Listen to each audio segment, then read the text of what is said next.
भक्तों की दरिद्रता। जगत जननी पार्वती ने एक भूखे भक्त को शमशान की चिता के अंगारों पर रोटी सेकते देखा तो उनका कलेजा मुंह को आ गया। वह दौड़ी दौड़ी ओगरदानी शंकर के पास गई और कहने लगी, भगवान, मुझे ऐसा लगता है कि आपका कठोर हृदय अपने अनन्य भक्तों की दुर्दशा देखकर भी नहीं पसीजता। कम से कम उनके लिए भोजन की उचित व्यवस्था तो कर ही देनी चाहिए। देखते नहीं वह बेचारा भर्तृहरि अपने कई दिन की भूख मृतक को पिंड के दिए गए आटे की रोटियों बनाकर शांत कर रहा है। शंभे, ऐसे भक्तों के लिए मेरे द्वार सदैव खुला रहता है, पर वह आना ही कहाँ चाहते हैं। यदि कोई वस्तु दी भी जाए तो उसे स्वीकार नहीं करते, कष्ट उठाते रहते हैं। फिर ऐसी स्थिति में तुम्हें बताओ मैं क्या करूं?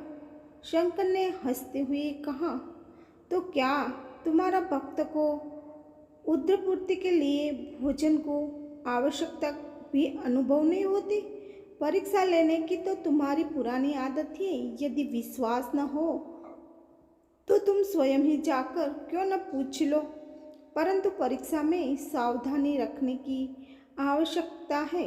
भगवान शंकर के आदेश को देर थी कि पार्वती भिखारिन का स्वयंवेश बनाकर भृतहरि के पास पहुंची और बोली, बेटा, मैं पिछले कई दिनों से भूखी हूँ, क्या मुझे भी कुछ खाने को देगा? अवश्य, भृतहरि ने कहा। केवल 4 रोटियां सेकी थी, उनमें से 2 रोटियों को खाने के लिए आसन लगाकर उपक्रम करने लगा। तो बेटा, इन 2 रोटियों से कैसे काम चलेगा? मैं अपने परिवार में अकेले नहीं हूँ, एक बूढ़ा पति भी है और उसे भी कई दिन से खाना को नहीं मिला है। भिखारिन ने दीन भाव से निवेदन किया और भर्तृहरि ने वो 2 रोटियों भी भिखारिन के हाथ पर रख दी। उन्हें बड़ा संतोष था कि इस भोजन के मुझसे से भी अधिक भूखे प्राणियों का निर्वाह हो सकेगा। उन्होंने कमंड उठाकर पानी पिया, संतोष की सांस ली और वहाँ से उठकर जाने लगा। वत्स, तुम कहाँ जा रहे हो? और भर्तृहरि ने पीछे मुड़कर देखा, पार्वती दर्शन देने के लिए पधारी है। मैं तुम्हारी साधना से बहुत प्रसन्न हूँ।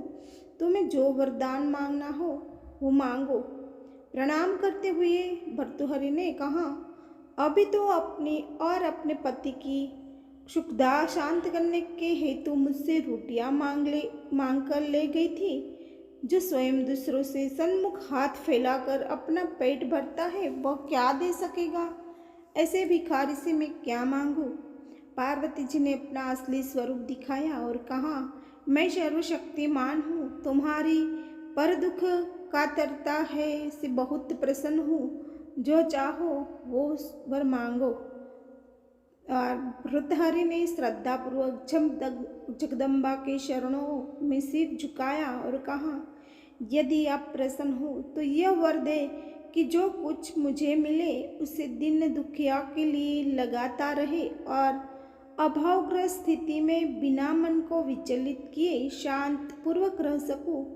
पार्वती जी एवं मस्तु कहकर भगवान शिव के पास लौट गई। त्रिकालदर्शी शंभु ये सब देख रहे थे। उन्होंने मुस्कुराते हुए कहा, भद्रे, मेरे भक्त इसलिए दरिद्र नहीं रहते कि उन्हें कुछ मिलता नहीं। भक्ति के साथ जुड़े उदारता उनसे अधिक दान कराती रहती है और वे खाली हाथ रहकर भी विपुल संपत्ति वालों से अधिक संतुष्ट बने रहते हैं। तो ओम नमः शिवाय। दोस्तों, वीडियो अच्छी लगी हो तो लाइक शेयर सब्सक्राइब जरूर करके जाना।